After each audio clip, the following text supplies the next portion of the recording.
Welcome to Hypothetical. Let's begin. It's 2031. A mid-sized Australian gas distribution network serves 400,000 customers, and that's down from 500,000 just a few years ago. The state government has legislated a net zero target for 2045, and it banned gas connections a few years ago. Residential connections have been falling as households switch to heat pumps and induction cooktops. This has been encouraged by government action and by people in the room, and by rising gas prices. So there've been government rebates and there's been rising gas prices. Now, the network has just filed its access arrangement proposal with the regulator for the next access period, 2031 to 2036. It's seeking a 40% tariff increase to recover its regulated asset base from a shrinking customer base. And the regulator is about to announce its decision, its draft decision. You're all in the room. You all have a stake in what's next. I'm going to bring you all in one by one for this opening round, but I'm going to start with Ralph. Ralph, you're an energy retailer. You sell gas to these customers. You've got long-term supply contracts as well, but you're watching your gas retail customer base shrink quarter by quarter. What's keeping you up at night? We're not only watching our gas customer base shrink, we're actually actively encouraging that transition, and we have a program of Electrify Now to help people make that connection. So in some ways we're possibly making the gas businesses issue a bit more tricky. But when you go to this sort of decline where you get essentially a fixed amount that's recovered off a smaller and smaller customer base, that will accelerate that. And that, to one extent, is a desirable outcome. That's what people want to achieve. But of course, there are a lot of customers who can't make that transition. There are businesses, which was described earlier, some that don't have options. There's customers who don't have capital. There's complicated houses, etc. So we're really committed to try and meet those customers where they are. How we deal with that, and we would be active in that process. I think this country's really got to have a solid think about how to minimise the amount of money on the gas RAB, and then think carefully about how we transition from a long period of growth to a period of stagnation, and now into a period of decline. Thanks, Ralph. So you'll sell them electrons, your customers. Bill, I'll go to you. You're an expert on industrial decarbonisation, Bill. Some of the sectors you think about don't really have a ready alternative to gas, do they? Are they worried? Oh yeah, they're very worried. They're looking at technology options. They're probably asking themselves, I wonder if there's something like a CRC I could go to get help. Certainly we've had a large industrial base. We've grown, we've built off this abundant gas that we've had available. But we see this target, reducing. We're wondering what we could do. Can we do something in a technology sense in this country? Maybe I need to look elsewhere. There's a lot of other sources that I can go to. There are places where it might be cheaper. But certainly, we are looking out and we're struggling to understand our future. Thanks, Bill. Cathi, you represent the business chamber. Your members are already paying more per gigajoule than households. How are they feeling about this network's future? Look, we've recently finished our December quarter survey where we asked this exact question, not just more broadly on energy, but we know it impacts even further on the hard to abate gas businesses. So hit refresh on Tuesday, because this isn't public yet. But it's literally preventing people from, it's putting people at risk of keeping their doors open. Those organisations that they're already dealing with high wages, high IR law, the complexity of IR laws and the costs that imposes of government compliance. They're just getting hit from every single angle, and the core thing that they may need to do their business is at risk. And it's not just even great examples before your boiler goes down. What do? You need to get it done. It's not just the equipment replacement. Fun fact for those in the room who may not know this little secret of mine, I actually used to run a noodle box, which is a turbo wok restaurant. And I can assure you it's not just a case of, hey, whack out that little bit of tech for that turbo walk and put in this little induction thing. You're talking about shutting down, you're talking about the capital costs, you're talking about potentially energy upgrades dealing with landlords, building owners, who may be onshore or offshore. You know, you're dealing about the production time that's lost, let alone the fact that you've recruited a chef from overseas because we have a skills shortage here, and now all of a sudden you've got to try and retrain them in entirely new tech. It is so much more than just switch the equipment and electrify. And I think those hidden costs and the uncertainty of it as well, I think that's what they're doing, is that they're not sure. And I'm a little bit of a Goldilocks, like, do we do it soon? Do we do it later? There's a lot of paralysis. When do I do it? The tech's moving so fast. You know, when do I actually put that money up, and what's the impact on my business more broadly than just switching out a piece of equipment? Thanks, Cathi. Catherine, you're the Ombudsman. Your phones are ringing at about a 40% tariff increase. What are people saying? Look, I'd say by that stage people would already have been pretty cranky. Of our caseload, about 60% of cases that come into EWOV relate to billing, and often that's high bill and affordability of bills. Probably over that period, people who've managed to get off gas are enjoying some relief in relation to their electricity bill, but people who've been going through this period still connected to gas and relying on gas will have been getting progressively crankier as they grapple with increasing affordability pressures related to their gas consumption. So I guess they're on the phones freaking out at us and seeking assurances that we would be raising their concerns to anyone prepared to listen, and also probably questioning why they've been put in that situation. Thanks, Catherine. Stephanie, do consumers have any rights here? Did anyone promise them affordable gas? Well, how are consumers feeling? They're feeling incredibly left behind and marooned on gas while they're observing other people being able to make the switch. Energy already now is the top presenting issue on the National Debt Helpline. So energy hardship is real for people experiencing financial difficulty, and that's a lot broader than you'd think. A second top presenting issue being mortgage stress. So it's not necessarily renters or people in other forms of housing. So, incredibly stressful. Look, if that 40% is approved, there may be limited rights. There may be small amounts of payment assistance that people can go to their retailer or seek from the government, but they're not going to touch the size of this kind of an increase. It's actually just intractable. And what do people do in real life? They turn off the heating. They stay in bed all day to keep warm. They live lives that none of us would accept. Thanks, Stephanie. Lachlan, you're an expert in electrification. Is this the beginning of the end for this network? Well, I think the beginning of the end has already started. So if you arrive in 2031 and you haven't contemplated what the future may look like, you actually have a bigger issue. And to me, this kind of goes very broadly to why forums like this are very, very useful. We need to actually think about the challenges that we are going to see in future, and to make sure they're actually ready for those challenges. So Bill touched on we want to look to a technology solution, and undoubtedly we will need technology solutions to deal with problems like this. But so much of transition is actually a social challenge or a social opportunity. And so despite being an engineer, my perpetual plug for all the social scientists in the room, and there's a handful of social scientists that I know who are here, thinking about how we make ourselves ready technologically for transition, but how we actually understand how we make the community ready for transition is critically important. And, if we're thinking about the challenge we're going to face in 2031, I'd hope we're actually starting to do the work for that right now. Tim, you're an advisor to the government. The Minister's office has just called. What do you say? I'd start by saying it's the end of a political cycle, so you're probably out of government anyway. And I look forward to a better future outside. But I'd probably start. You'll be sacked as their advisor at that point. I'd probably point towards the reform being on the cards for a while. I'd probably be heeding against unintended consequences or knee-jerk reaction.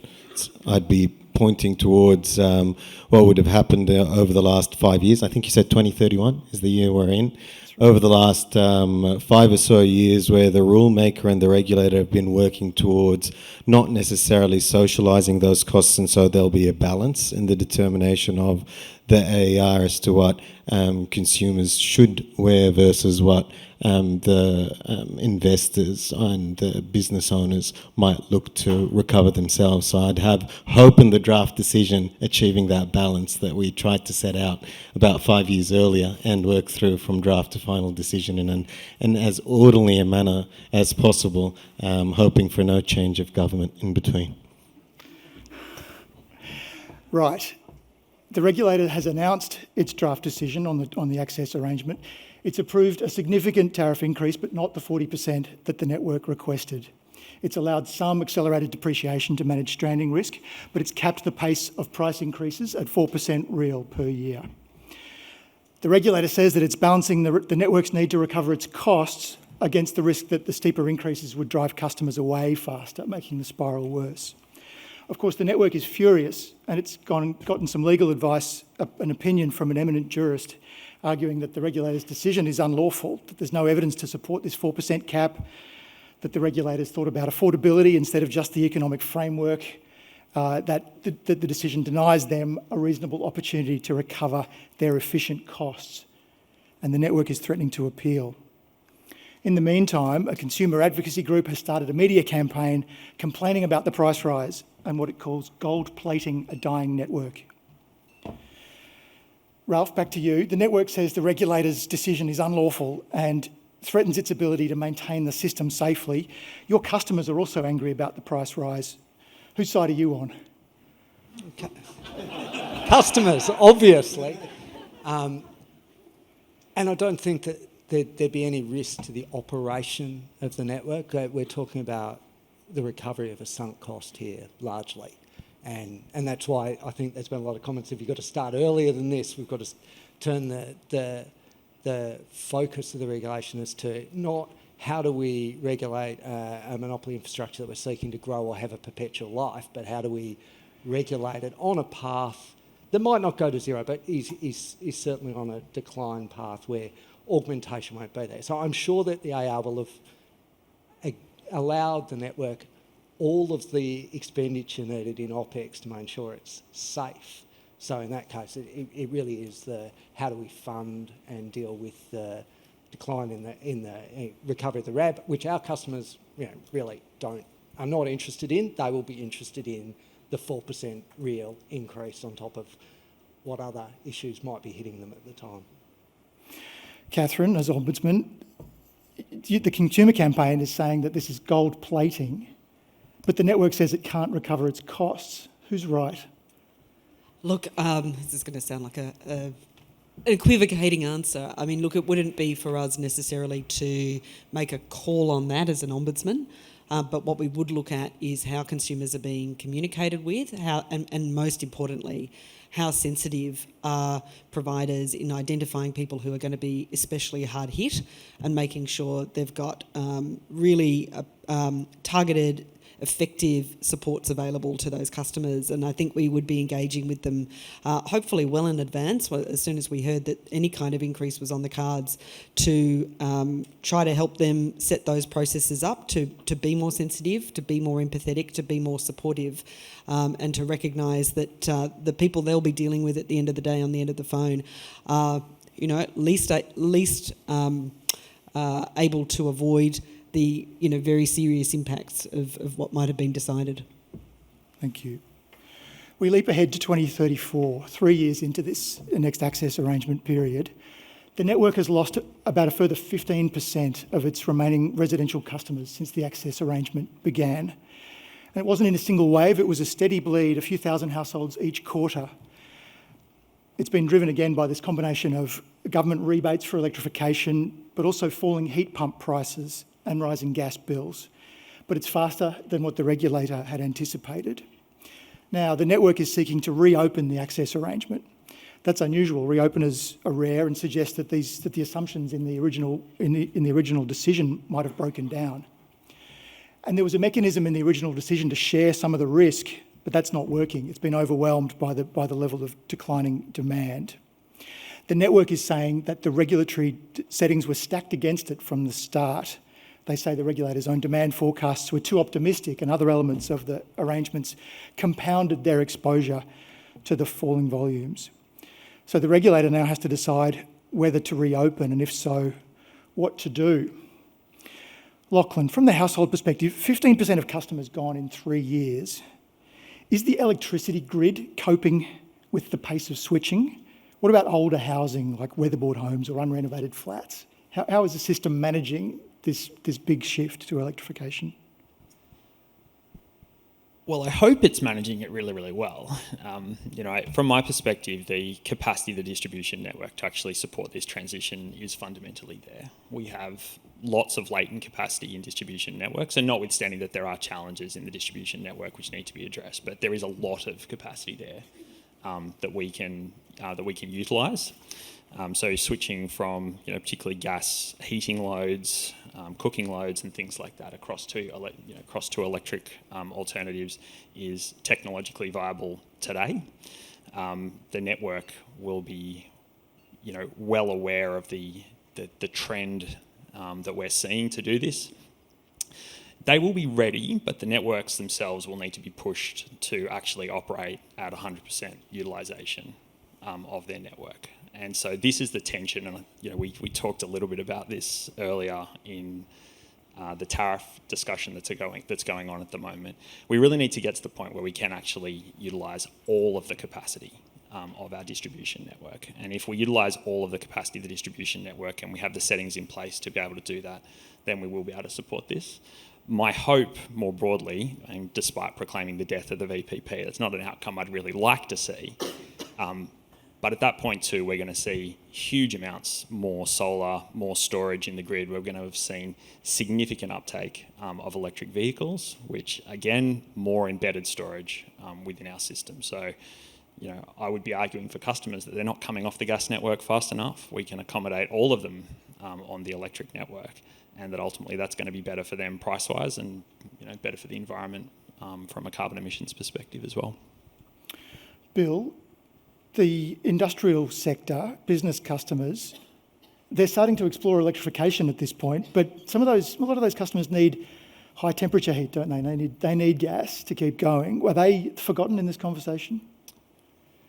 No, they're not forgotten. They were thinking ahead. A couple of these had come together and actually thought about maybe we need something around foresighting and understanding this. They were doing this in 2030, and they'd seen Professor Chris Reedy brought forward, a concept to have a deliberative design to understand what this might mean for them, to put a bit of foresight into saying what research might we have done to have, seen this coming, and what technologies might we have built, what solutions might we have looked at, and how might we have looked at this in a whole of system approach. So industry's feeling pretty happy with itself having taken this approach. They know that they've got electrification options. They've looked at alternatives like green hydrogen, and they've understood where they can use their own demand side to flex their operations and to look to do things that are efficient within their own business practice. Sorry to throw that off. That's good. Bill, Ralph, you're losing customers quarter on quarter now. You mentioned you were thinking you'd want to sell them electrons. You're happy to sell them electricity and heat pumps. Are you holding the gas book together, or are you getting out of gas at this point?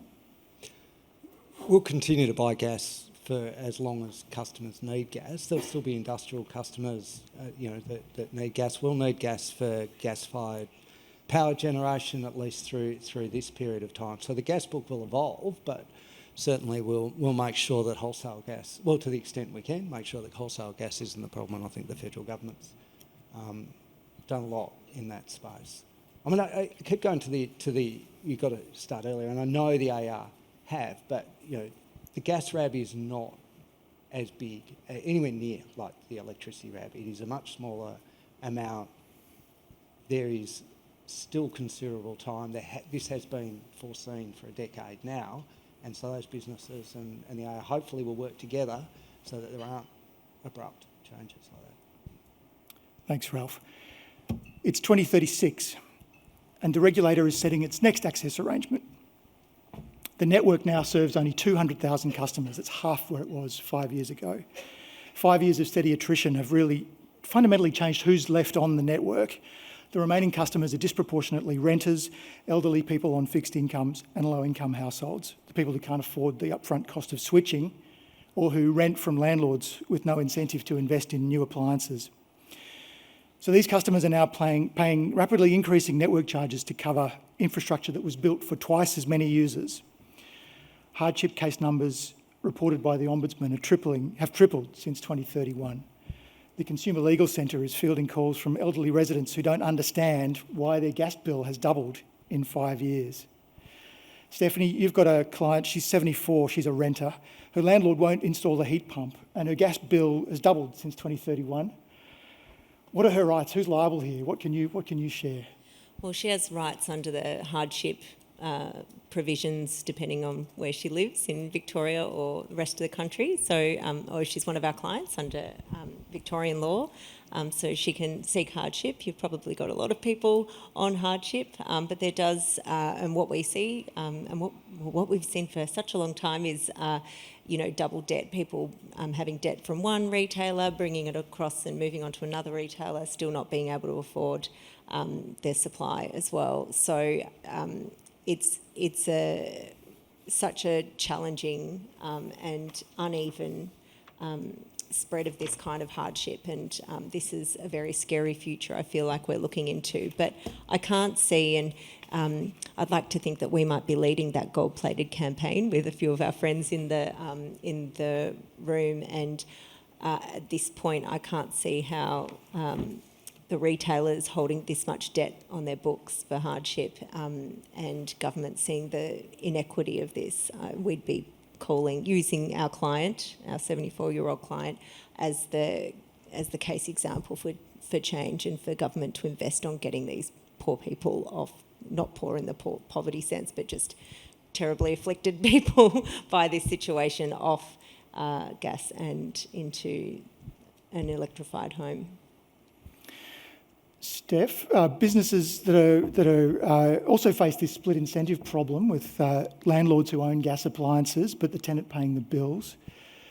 Your members who are landlords of commercial premises, are they investing in electrification? I think it depends on what type of landlord there are. You do have some that have, a good conscience from that sense and have their own passion about the future and their net zero emissions targets themselves. Quite often, though, it comes down to money, and quite often they're very complex legal situations, and it very quickly becomes a battle about who's going to pay for what. As soon as you start heading into things that tick off and need switchboard upgrades or transformer upgrades, all of a sudden the discussion gets a lot more complex and a lot more legal. And I think that, they're probably wishing that they'd listened to the South Australian Business Chamber in 2025 and all the information we were trying to provide when we try and engage with them. It's as I said, they've got a lot on their plates and trying to get that messaging through, and it's been quite clear today about people just not understanding the transition and the potential risks. So I think you're going to see a mixed bag, but I think that's where all the education that we do between now and then really comes into play, and trying to find those ways like you do with your rental tenants in Resi, and addressing specifically the complexities that then escalate when you're in a commercial space as well. Tim Edwards, you're an advisor to government. We're in an equity crunch here, aren't we? Whose job is it to look after affordability in this environment? It's not the regulator, it turns out. Whose job is it?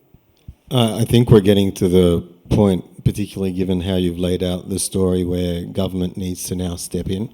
I think we're at that very last step of being able to make whole and assure that the transition is just, and what we've left with is inequitable. And so at this stage I'd be looking to mobilise or advise government to mobilise to listen very actively to all the stakeholders and look at what the size of the problem is and how government can step in and support. Good. It's now 2038, 2 years into the next access period. The network operator has written to the regulator and to the government. They're saying that below a minimum level of customer density, they can't maintain a safe system anymore. And engineering assessments have confirmed this, that the network was designed for a much larger customer base. And in some suburban zones, so many customers have disconnected that the reticulation system, the low pressure network, is becoming difficult to manage safely. So the network is now proposing to decommission 3 suburban zones over the next 18 months. 8,000 households in these zones, they're going to have to be disconnected from gas and switched to electricity. The cost, the network says, is $180 million for that process. The operator, the network, is saying it can't fund this from its regulated revenue. The question for this group is going to be who pays. The network says it shouldn't bear decommissioning costs that result from government policy. But the government is saying the network's shareholders have benefited from the return on their asset base for decades. Consumers are saying, we didn't ask for any of this. Let's talk about the practicalities just briefly first. Lachlan again, can you convert 8,000 homes in 18 months? What does that require for grid upgrades, for the workforce, for the appliances? What's it going to cost per household? Is that number reasonable? It sounds like it's about $20,000 a household. Is that about right? Probably a bit less than 20,000 a household. I mean, 8,000 households in 18 months actually seems pretty slow, to be honest. We can roll out hundreds of thousands of batteries in the space of the last 8 months, so we can definitely decommission, we can get 8,000 homes off in that period of time. The technology exists that they need in order to do that. 8,000 customers is not a significant additional load for the distribution network at that point, given that they have most of the rest of the suburb and the region has been electrified at that point. So I don't think it's a significant technical challenge in order to do it. I think those 8,000 customers might have questions to ask about where they're going to fork out the $12,000 to $15,000 though. And I think at this point that becomes an equity decision, an equity matter. And almost definitely governments having to be involved in those discussions, given that they no longer have the option of being connected. And hence, having been forced, it seems entirely unreasonable that the government and the regulator would effectively be stepping in and forcing expenditure from a consumer's perspective. But so that's the difficult matter, but the technical matter of getting them off, very easy. Thanks, Lachlan. Stephanie, a client's come to you with a disconnection letter. The gas connection was there when they bought their house 20 years ago. What are their rights now? Well, I don't know. First of all, I'd be telling them to call up and speak to Ralph, try and sort something out. And I'd be telling them to call Catherine and see what the Ombudsman said and see if you could broker some sort of a conversation between us and our retailer. But ultimately, it seems like the practical advice is it's going to happen. So let's find a way to find you the money to be able to make that transition. I think if I was one of my financial counsellors, that's what we'd be doing. We'd be looking at grants. We'd be looking at what's out there available for consumers. I mean, thinking more laterally, is there an opportunity for a class action or some sort of other designated complaint, or which will be too slow, or other kind of process that we might try to lobby government, but it'd be sort of campaigning would be probably the way that we try to get a real result for our clients. But for someone sitting in front of us, it'd be those immediate things of just trying to talk to the individuals, trying to urge the business to provide some sort of assistance to help the person transition. Catherine, what do you say when the legal centre calls? Yeah, look, projecting forward, I think I'd have hopefully learnt from 2 episodes that are happening in Victoria at the moment, one in relation to withdrawal of services from some regional areas and how the communities out there are responding with being offered electrification or a switch to LPG. And they're not wildly happy about that, partly because the communication and engagement with them probably didn't occur early enough, and it's coming fairly late in the day where they feel that their options are pretty constrained. So I think the lesson there is engage early and provide, go above and beyond in terms of providing support to impacted consumers. But obviously the environment, I think when we're this far down the track, is going to be that these are people who are simply not going to be able to afford the service and certainly not be able to afford any kind of conversion costs that might be applied to them. So I think that would have to be incorporated into the solution, and we'd certainly be looking for whatever commitments or supports that were made available at a sort of more systemic level to be applied at the individual level and in the right way, and taking account of individual circumstances and vulnerabilities.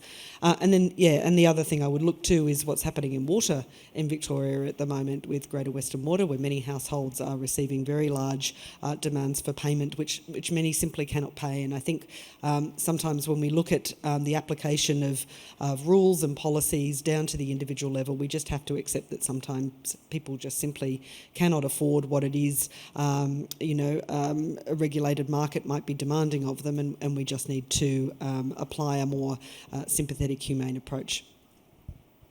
Thanks, Catherine. We're going to get more systematic. 2 years more have passed. These 3 zones have been decommissioned, but it was painful and expensive. The Treasury has been doing some modelling to understand the picture for the whole system, and someone's leaked the numbers. The leaked Treasury analysis shows that the cheapest pathway is a managed wind down of the entire remaining network, with government-funded electrification for all remaining customers completed by 2043. The estimated total cost is $1.2 billion, but the alternative, approving another access arrangement, keeping the network limping along for a dwindling customer base, costs more over time and doesn't deal with the stranding risk issue. But of course, the gas industry employs 3,000 people in this state. The AWU has called a press conference outside the Energy Minister's building. The opposition is promising to reverse the phase-out, the gas phase-out if it's elected, and an election's only 18 months away. Tim Edwards advising government here. $1.2 billion, the union's outside, the opposition is circling, the election's looming. What's your advice to the minister? All right, it's getting serious now. I think at the end of the day, this is really heading towards the hope that the extrapolation of the earlier messaging around active listening and finding out where we're at and bringing in the different stakeholders to actually work through what might be workable is still alive. We're no longer, or we're not yet at crisis mode. Transition, jobs in particular being transitioned to the new sector, and a pathway for that, and how the current government will find that pathway for the current union members to transition them across to what is the new normal of electrification would be very high on the agenda. And from there, it'd be a matter of the narrative around knee-jerk reactions being unhelpful to all members of the state, and being able to work through a jobs growth and a transition plan at the same time is squarely within the trusted hands of the minister that I'm advising. Who may or may not be a former AWU union rep. Thanks, Tim. Cathi, I mean, business customers are being asked to electrify very rapidly in this world. That's not on their timeline at all. Some have invested a lot in gas equipment, even in the last 5 years. What do they want out of this transition? Probably questioning their life decisions at this point in time. Look, I think what they want is clarity. They want long lead times wherever possible so that they can make these decisions in advance. And I think, Leah alluded to it earlier, they're dealing with so many different things. They want to know where they can go for trusted information. They want to know, what's going to happen, when is it going to happen, how does it impact them, and maybe some really clear pathways that are really specifically and simply spelled out for these, specific organisations that are affected. I think they want to know how they're going to fund it. And it's all very well to sort of reach out to the government with your hand out, but there's some other simple triggers, like the instant asset write-off becoming permanent. Huzzah, that would be nice, would help them plan. So I think it's that forethought and that communication in a manner that's simple, that they can understand, and addresses their specific needs, which I understand can be complex very quickly, but it's just that communication pathway. Thanks, Cathi. Bill, are we going to lose glass manufacturing and food processing out of the state? No, because I think, in our earlier foresighting, we've gone through and we've trialled and we've tested technology and we've brought it forward. And we're actually globally competitive and ready to take on a new agency and create, I would say, 3,001 jobs, to give me a positive net benefit. We'll have had some of our businesses haven't been able to change, they haven't been able to react, and they've closed down, but we've seen the opportunity to expand and to move into new areas. And as a broader community of industry looking to be, world leading, we've really driven this, and we've driven this through our innovation sector. We've tapped into the research that we've set in the Australian community, and we've developed, world leading solutions on the positive side. Thanks, Bill. A final question for the panel. Each panellist is going to get a whole sentence to answer, but it's the same question for each of you. Who should pay for the managed wind down of the gas network? And I don't want you to equivocate. You can give us a bit of context about why, but give us a clear answer. Don't say difficult. That's not kidding. You've got a whole sentence to answer this question. So I'll start with you, Bill. Who should pay for the managed wind down of the gas network? Who should or who will pay? Will pay. Typically who will pay will be the consumer. It always is. So, whether that's going to be through taxes or any other version, ultimately, we need to look at some version of cause of pay aspect to this. Not at all trivial when we look at a transformation like that.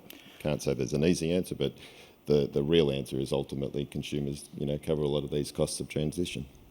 Thanks, Bill. Tim, who should pay? I think, given the story so far and government policy heading in a direction where the new world is a better world, and this is the final step, I believe the starting point is that the taxpayer pays. Thanks, Tim. Lachlan, who should pay? Who will pay is the taxpayer. And I think in that context, I would like to think that government today, 15 years out, are actually starting to think of how they are going to fund just transition. Because ultimately, trying to deal with it in 15 years' time should not be where we arrive. We should be in a position where you can see this scenario coming. I would hope that governments are already starting to plan for it, given that they know they'll be taking it out of, taxpayer funds. Thanks, Lachlan. Catherine? I think it's pretty clear that consumers can't pay and won't be able to pay, so we probably need to take them out of the equation, and then it's a consideration between taxpayer and industry fighting it out for the apportionment. Ralph? In the spirit of being controversial, the shareholder and the customer. Start now. Lots of time to do it. Before they're coming in for the next gas excess arrangement, they should be mapping out a path to doing this and funding it along the way, and looking at regulating just to get reasonable returns on the RAB as it is, not all of those additional returns that tend to come out of the pricing. So I think we've got enough time now, and it will depend who these customers are. So they may not be the disadvantaged customers you're talking to, because as far as I know, the government's building all public housing to electrification. They've got landlords are required to replace equipment with electrification. So it may well be more homeowners for that. I should also put in a plug. We have a green gas business, so for those businesses that are going to really need it, there will be renewable gas at that time, by that time, to support some of those uses at least. I'm glad you said shareholders though, Ralph, but I think your chair is waiting for you outside. We don't own a gas. Okay. Stephanie? Look, I think shareholders as well, and the taxpayer, and I'm hoping that government has passed some tax reforms as well, so that the taxpayers aren't, the taxpayer is more equitably spread. And I think, if we can get in a bit earlier, this is where the conversation about a social tariff as well is really important. Cathi? I think I agree with most of the comments before me. It's around timing, it's around not just who pays, but how much each person pays, and finding that equity point that, is fair and reasonable. For as many cohorts, you're never going to please everyone. But I also think that it's starting early and having that pathway so people can plan for what it's going to mean for them. And just as a side quest, if anyone's got any spare employees at this point, we'll happily take them for AUKUS. So. Very good. Well, there we have it. We didn't resolve the questions. We didn't leave with perfect agreement, but that was the goal. Please join me thanking our fantastic panel.